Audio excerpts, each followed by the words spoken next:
दोस्तों, हीरोज के डाउनफॉल का इतिहास कई बरसों पुराना है और इसकी इब्तिदा अंग्रेज सरकार की हिंदुस्तान पर कब्जे 1749 से शुरू होती है, जब अंग्रेज सरकार ने ईस्ट इंडिया कंपनी के जरिए पूरे हिंदुस्तान पर कब्जा कर लिया और यहाँ के लोगों को अपना गुलाम बना लिया।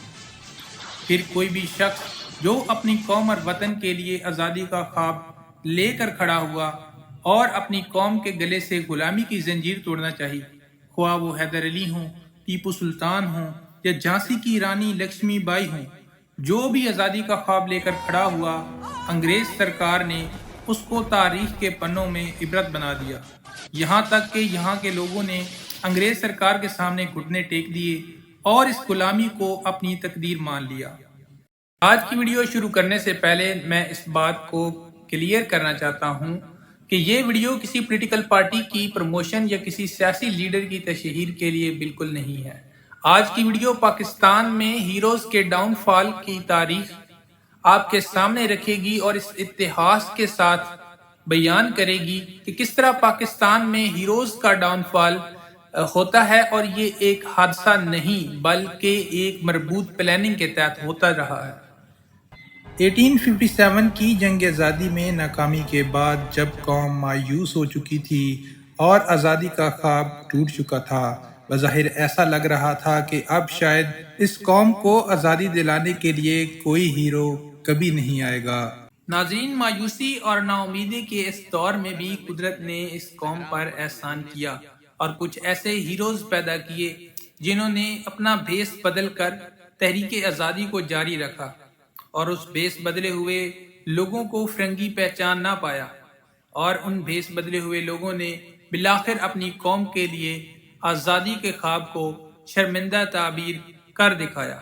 ऐसे भेस बदले हुए लोगों में एक शख्स कायद आज़म मोहम्मद अली जिन्ना है, जो फिरंगी लिबास पहनते थे, बाहर जाते थे, सिगार पीते थे और अंग्रेजी जुबान बोलते थे।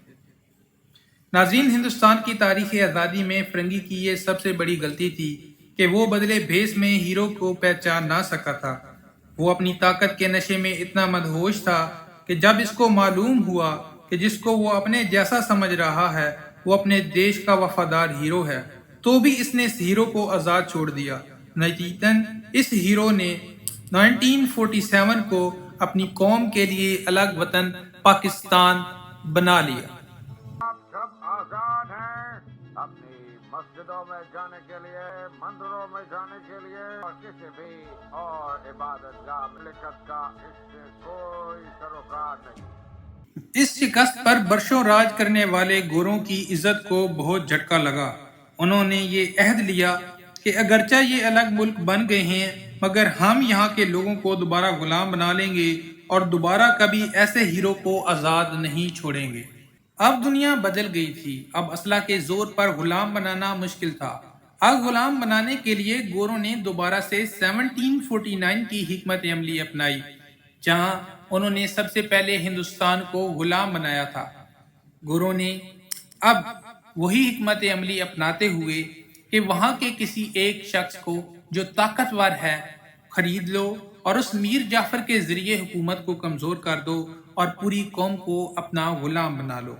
नाज़रीन, अगर आप नहीं जानते मीर जाफर कौन था और कैसे इस शख्स के जरिए फिरंगी सरकार पूरे इंडिया को गुलाम बना लिया था, तो सबसे पहले आपको मीर जाफर की तारीख पढ़नी होगी। अब आगे की वीडियो में हम पाकिस्तान के हीरोज और उनके डाउनफॉल की एक मुख्तसर तारीख और मुख्तसर सा तारुफ आपको करवाएंगे, लेकिन नाज़रीन, हम इनके खिलाफ मुखालिफ ताकत को बयान करने से कासिर हैं, जिसकी वजह आप बहुत अच्छे से जानते हैं। तो नाज़रीन, इन हीरोज में पहले हीरोज खुद कायद आज़म मोहम्मद अली जिन्ना थे, जिन्होंने इस कौम को एक अलग वतन पाकिस्तान बना दिया था। कायद आज़म मोहम्मद अली जिन्ना ने पार्लियामेंट में खिताब के दौरान फरमाया कि पाकिस्तान में किसी भी ताकतवर फोर्स को इस बात की हरगिज इजाज़त नहीं है कि वो पॉलिसी में मदाखलत करे, बल्कि उसे अपनी डोमेन में रहकर इस मुल्क की खिदमत करनी होगी। इस खिताब को ज़्यादा अरसा गुजरा नहीं था कि चंद महीनों में ही उनकी मौत एक खराब एम्बुलेंस में वाक़या हो गई, जो आज तक के लिए दुनिया के लिए एक पुरस्कार और तशवीशनाक मौत मानी जाती है।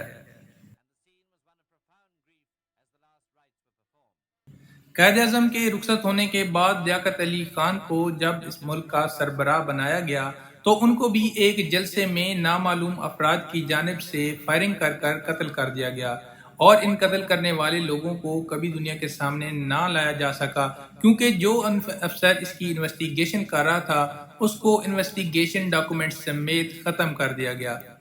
فاطمہ جناح جو قائد اعظم کی سگی بہن تھیں، اپنے بھائی کے آزاد کردہ وطن اور قوم کی آزادی کے لیے جب میدان میں اتری تو ان کے ساتھ بھی گوروں کے مہروں نے اچھا سلوک نہ روا رکھا اور ان کو اپنے مقصد میں کبھی کامیاب نہ ہونے دیا گیا۔ سب سے پہلے ان کی تضحیک و تذلیل کی گئی، ان کی رسوائی کی گئی، ان کو غدار وطن جیسے القابات سے نوازا گیا، اور اس کے بعد الیکشن میں ان کو عبرتناک شکست سے دوچار ہونا پڑا۔ اس کے بعد ان تمام لوگوں کو اور ان تمام سیاسی رہنماؤں کو جنہوں نے فاطمہ جناح کا ساتھ دیا چن چن کر عبرت کا نشان بنایا گیا۔ فاطمہ جناح کی موت کے بعد ان کی جانب سے جاری ہونے والی پوسٹ مارٹم رپورٹ نے بھی دنیا کو ایک نئی تفتیش میں ڈال دیا، جس پر جگہ جگہ لکھا تھا کہ ان کے جسم پر تشدد کے نشانات پائے گئے ہیں۔ 1970 کے جنرل الیکشن میں بھاری اکثریت حاصل کرنے والے مضبوط عوامی لیڈر شیخ مجیب الرحمان کے ساتھ بھی اس سے زیادہ الگ سلوک نہ کیا گیا اور ان کو غدار وطن قرار دے کر جگہ جگہ کی مصیبتوں اور ہزیمتوں کا سامنا کرنا پڑا۔ یہاں تک کہ اس ملک کے دو ٹکڑے ہو گئے اور مشرقی پاکستان الگ ہو کر ایک الگ وطن بنگلہ دیش بن گیا۔ جب شیخ مجیب الرحمان کو عبرت کا نشان بنایا جا رہا تھا تو شیخ مجیب الرحمان نے اس وقت کے دوسرے عوامی لیڈر ذوالفقار علی بھٹو، جو اس عبرت بننے پر سرد مہری کا مظاہرہ کر رہے تھے، کو ایک تاریخی جملہ کہا جو بعد میں تاریخ نے بالکل درست ثابت کیا۔ شیخ مجیب الرحمان نے کہا، مسٹر ذوالفقار علی بھٹو، تم مجھے عبرت بننے پر مطمئن ہو، مگر یاد رکھو اگلی باری تمہاری ہے۔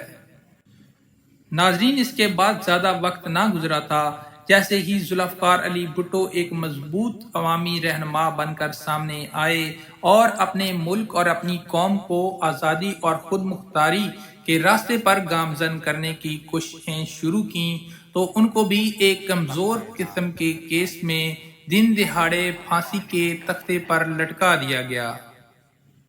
جیسا کہ ویڈیو کے شروع میں بتایا گیا تھا کہ فرنگی کی ایک چھوٹی سی غفلت اور لاپرواہی نے قائد اعظم محمد علی جناح کو ایک الگ وطن پاکستان حاصل کرنے میں کامیاب کر دیا تھا، جس پر گوروں کے عقل اور پلاننگ کو بہت بڑا جھٹکا لگا تھا۔ اس لیے اب وہ دوبارہ کبھی ایسی حماقت نہیں کرنا چاہتے تھے۔ شیخ مجیب اور ذوالفقار علی بھٹو کے ساتھ مضبوط عوامی طاقت سے گورے اور ان کے مورے خوف زدہ ہو گئے تھے۔ وہ دوبارہ کسی بھی سیاسی لیڈر کو اتنا زیادہ طاقتور نہیں ہونے دینا چاہتے تھے۔ اس لیے انہوں نے مذہب کا استعمال کیا اور عوام کے جذبات سے فائدہ اٹھا کر مذہبی جماعتوں کو پروموٹ کیا جو سیاسی جماعتوں کا زیادہ سے زیادہ ووٹ توڑ سکیں، اور اس کے بعد کبھی تاریخ میں بھٹو اور مجیب جیسا طاقتور لیڈر نہ آ سکا۔ کمزور حکومتیں آتی رہیں جو ایک دوسرے کی ٹانگیں کھینچتی رہی اور حکومتیں گراتی رہی۔ کئی دہائیوں کے بعد سال 2013 سے عمران خان پاکستان میں ایک مضبوط عوامی لیڈر بن کر سامنے آئے جن کی طاقت دن بدن بڑھتی چلی جا رہی تھی۔ یہ پاکستان بھر میں بڑے بڑے جلسے کر رہے تھے اور عوام ان کے ساتھ اکٹھی ہوتی جا رہی تھی۔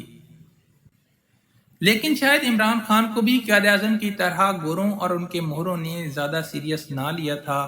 یہی وجہ ہے کہ سال 2018 میں عمران خان پاکستان میں اپنی حکومت بنانے میں کامیاب ہو گئے۔ حکومت میں آنے کے بعد عمران خان نے سابقہ ہیروز کی طرح اپنی قوم اور وطن کے لیے آزادی اور خود مختاری کا خواب دیکھنا شروع کر دیا، اور اس خواب کو پایہ تکمیل تک پہنچانے کے لیے وہ دن بدن کام کرتے جا رہے تھے۔ یہ بات گوروں اور ان کے موروں کو انتہائی ناگوار گزری۔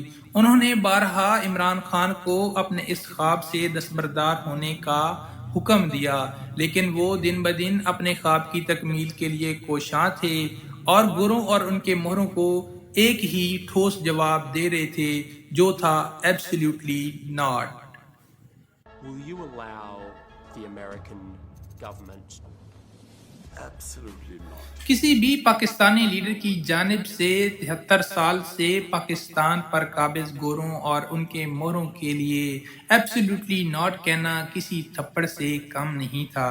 ये थप्पड़ इतना ज़्यादा ज़ोरदार था जिस पर गोरे और उनके मोरे हवास बाख्ता हो गए और उन्होंने फौरी तौर पर इमरान खान की हुकूमत को गिराने का फैसला कर लिया।